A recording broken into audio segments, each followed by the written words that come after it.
Karibuni tena wapendwa kwenye kipindi chetu cha neno la uzima. Ninawakaribisha tena. Siku ya leo tutazungumzia juu ya majukumu ya mwanamke na priority zake ndani ya ndoa.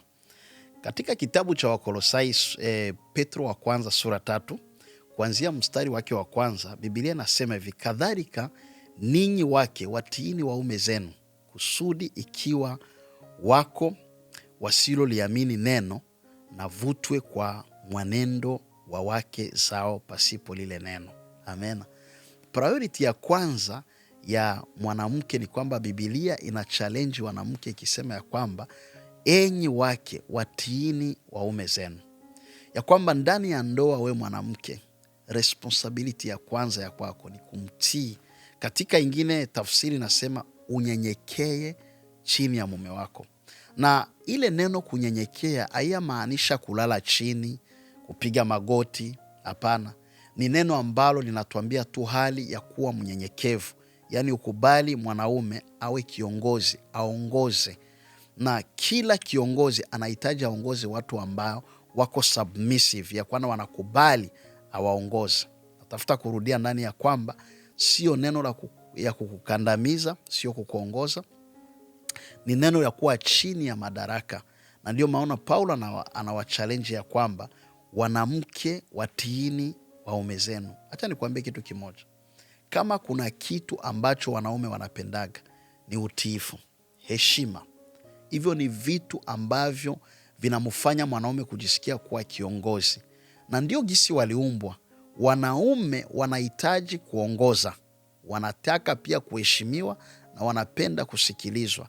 Sasa wakati wewe kama mama, wewe kama mwanamke unatia nafasi hiyo, unamkubali akuongoze, unamheshimu na kunyenyekea chini yake, unampatia nguvu za kusimama kama kiongozi. Ukiendelea kule mbele, Biblia anasema ya kwamba analeta mfano wa Sara. Anasema Sara aliweza kumheshimu Abrahamu mpaka akamuita bwana wake, kwa sababu mbele haikukuwa rahisi mtu amuite mwingine kuwa bwana. Sikiliza kisi nasema Petro wa kwanza sura 3 mstari wa 6. Esti kama vile Sara alivyomtii Ibrahimu akamuita bwana, ninyi ni watoto wake mfanyapo mema, wala hamkutishwa kwa hofu yoyote. Ni kwamba anakompea kwamba ikiwa Sara ameweza kuvifanya, na sisi tuko watoto wa Sara ambao nyinyi wanamke, ya kwamba havitishi. Na ukirudia kule mbele anasema mwenendo wenu uwe mwenendo wa kuvutia, kwa sababu huyo mwenendo ukikua unaleta hata mabadiliko katika maisha ya mwanaume. Inamaanisha ya kwamba wewe mwanamke una majukumu ya kuweza kumruhusu baba aweze kuwa kiongozi, na kiongozi wote anahitaji watu wenye ambao wanakuwa chini yake, ambao wananyenyekea chini yao.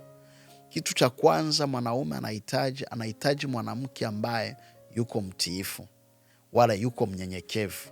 Na mwanamke ambaye anakuwa mtiifu wala mnyenyekevu ni mwanamke ambaye anasaidia kiongozi, yaani anatembea na kiongozi, anaangalia ni kitu gani ambacho kiongozi anahitaji ili aongoze. Kumbuki ya kwamba hapo kwa mwanzo Biblia inasema Mungu akaona si vema mwanaume Adamu awe peke yake, akamtengenezea msaidizi wa kufanana na yeye.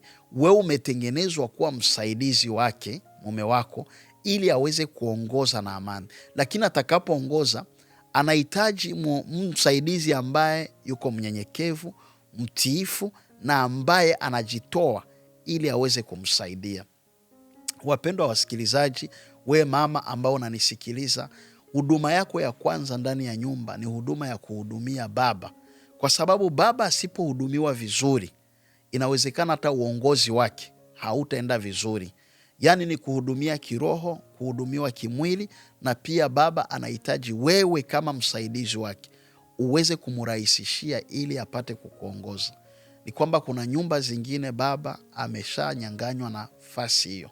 Unakutana baba yuko anasema kabla hajamaliza tayari mama ameshasema, ameshatia hapa. Unakutana ndani ya nyumba mama ndio amesimama anaongozaga nyumba, kwa sababu baba anataka ndoa iendelee, ameamua kukaa kimya, anaacha nyumba iendelee vile. Na hiyo nyumba niko na kuhakikishia, ambaye baba amewekwa chini, hawezi kupewa na mamlaka ya kuongoza tena nyumba hiyo. Hiyo nyumba haiwezi kaenda mbali. Wewe mama una majukumu ya kumake sure ya kwamba kiongozi anaongoza vizuri, kiongozi anajieneza, kiongozi amesimama, kwa sababu wewe uko pale kumsaidia kiongozi. Kwa sababu kama kiongozi anakosa sapoti ya kwako, haiwezi kasaidia. Kama jinsi inaandikwa kwenye kitabu cha Waefeso sura 5, tusome pale kidogo, kwa sababu Paulo anatupatia pia na yeye mwangaza kidogo, akituonesha majukumu ya mwanamke. Kwenye kipindi kilichokwisha tuliweza kuisoma hayo maandiko. Mstari wake wa 22 nasema, enyi wake watiini waume zenu kama kumtii Bwana wetu. Yaani analeta comparison ya kusema, wewe mwanamke umtii mume wako kama gisi unamtii Bwana. Inamaanisha ya kwamba akasema, kwa maana mume ni kichwa cha mkeo, kama Kristo nanyi ni kichwa cha kanisa, naye ni mwokozi ya mwili. Lakini kama vile kanisa limutiivyo Kristo, vivyo hivyo wake nao watii waume zao katika kila jambo. Unajua ya kwamba kumtii mume wako ni kama vile unatimiza ahadi ya Mungu. Anasema ya kwamba umtii mume wako kama gisi kanisa linamtii Kristo. Maana mfano wetu wa kwanza, tukitafuta kujua gisi gani wewe mwanamke utamtii mume wako, ni hali ya kuangalia gisi gani kanisa linamtii Kristo. Ni mfano mzuri sana, kwa sababu unaweza kujiuliza leo, mchungaji, nitajifunzia wapi kumtii mume wangu kwa sababu sijue vya kufanya? Biblia inakwambia mfano wa kwanza ni kumtazama Kristo. Gisi gani kanisa linamtii Kristo, kwa sababu Kristo ndio mtu wa kuiga eko. Kwa mfano, kanisa linamheshimu Kristo, linampatia nafasi aliongoze, linafanya vile mambo ambayo Kristo alisema tufanya. Kanisa linamsifu Kristo kila siku. Sasa wewe mwanamke umepewa majukumu ya kumtii mume wako kama gisi kanisa linamtii Kristo. Inamaanisha wewe uko pale juu ya kumsifu mume wako, uko pale juu ya kunyenyekea chini ya mume wako ili aweze kuongoza. Usilogote vibaya hii neno unyenyekevu. Watu wengi huwa wanaikamata vibaya. Unyenyekevu inamaanisha madaraka yako ambayo pako kiongozi, na kiongozi anahitaji aongoze watu ambao wako wanyenyekevu, wanamsikia ya kwamba wewe mwanamke unamsifu mume wako, unanyenyekea kwa mume wako, unamtii mume wako, unasimama naye kumsapoti na kuweza kusimama naye katika kila jambo. Kwamba Yesu anahitaji kanisa na kanisa linamhitaji Yesu. Sisi wote tunahitajiana. Sasa kama Biblia ina challenge wanamke, inasema ya kwamba hivi viumbe ambavyo mnaishi navyo wanaume vinapenda kuongoza na havipendi kumwongoza mtu ambaye hataki kuongozeka. Na ndio maana wewe kama mwanamke, priority yako inabidi ujifunze gisi gani unaweza kuwa mnyenyekevu, gisi gani unaweza kuwa mtiifu kwa mumewe, kwa sababu inamaanisha kitu kizuri sana wakati wewe unachukua majukumu ya kuweza kumtii mume wako. Wewe unachukua majukumu ya kutembea sambamba na neno la Mungu na kuweza kumtii mume wako katika hali ya kumheshimisha, katika hali ya kuwa mnyenyekevu. Kuna mifano mingi ambayo tunaweza tukaichukua, ambao tunaona ya kwamba tunaishi katika mazingira ambayo watu wanasema ni 50-50 wala 50-50. Kitu cha kwanza nataka nikwambie wewe mwanamke ambao unanisikiliza, mke na mume wameumba tofauti. Kuna lengo kwa nini wewe umepewa maziwa, mume akupewa maziwa. Kuna lengo kwa nini sisi wanaume tunakuwa na ndevu, wewe hauna ndevu. Maumbile yetu ni tofauti, hata ndani yetu tunaachana. Gisi Mungu alituumba ni tofauti, na ndio maana priority zetu zinakuwa tofauti. Inabidi ujifunze kiumbe mwanaume ni kiumbe kikoje. Ikibidi hata kutafuta knowledge pembeni, unaenda kwenye science, anatomy, kila kitu itakuonesha. Leo tunakuwa na divorce nyingi zaidi, tunazungumzia katika miaka hii tunakuwa ndani, kwa sababu watu hawaelewani tena. Yaani unakuja kutana ya kwamba tunaingiliana katika hali ya gisi tunafanya vitu. hatusikilizani tena, hakueleweki kiongozi ni nani na nani ambaye anaongoza hapa na nani ambaye anasema hapa, kwa sababu hata wamama wamesimama wanasema na sisi tunatafuta kuwa viongozi. Baba sasa anakosa ile nafasi ya kuongoza, mwisho wa siku inakuwa vita. Yesu Kristo anakosa nafasi ya kusimama pia ndani ya mioyo yetu. Ikiwa ya kwamba tutazijenga ndoa ambazo zinamfurahisha Mungu, ni lazima mwanamke aelewe kitu gani ambacho yeye anapaswa kukifanya ndani ya ndoa kinahitajika, ambacho ni priority yake. Kuelewa ya kwamba mwanaume ni kiongozi, na ikibidi ni kiongozi, haya maanisha ya kwamba ni wakukandamiza, ni wakukuongoza. Wewe unanyenyekea, na ukumbuke wewe ni msaidizi. Baba haongozi yeye peke, mnaongoza pamoja. Kingine kitu tunazungumzia kwamba ukitaka mfano wa kujifunza, kanisa ni mfano mzuri. Kanisa na Kristo, yaani gisi linamtii Kristo ndio gisi na wote mtii Baba, na kanisa linamsifu Kristo kila siku, linamsikiliza, linakubali Kristo aliongoza. Na ukiendelea kufanya hivyo vitakusaidia sana, vitakusaidia sana ndani ya maisha. Unapoingia ndani ya nyumba unakutana, kwa mfano, mama hasikilizaji tena bwana, yeye anakamataga tu, anachukua maamuzi, anafanya mwenyewe. Hiyo haileti utukufu ndani ya Bwana. Ikiwa uko mwanamke ambayo unahitaji kufanya kitu, ni vizuri ushirikishe kiongozi, umuoneshe kiongozi, mimi nahitaji kufanya hivi. Kiongozi na yeye aweze kukubaliana na mawazo yako, na mwende pamoja na yeye akupatie support. Kwa sababu mnapofanya hivyo, tunaijenga nyumba ambayo iko solid, na watoto ambao wanakomaa ndani watakomaa wakipenda hiyo nyumba, na wataongokewa ndani ya maisha na kujua wazazi wetu ndio gisi walikuwa wanafanya, na unakutana na wao pia wanatembelea hizo nyao.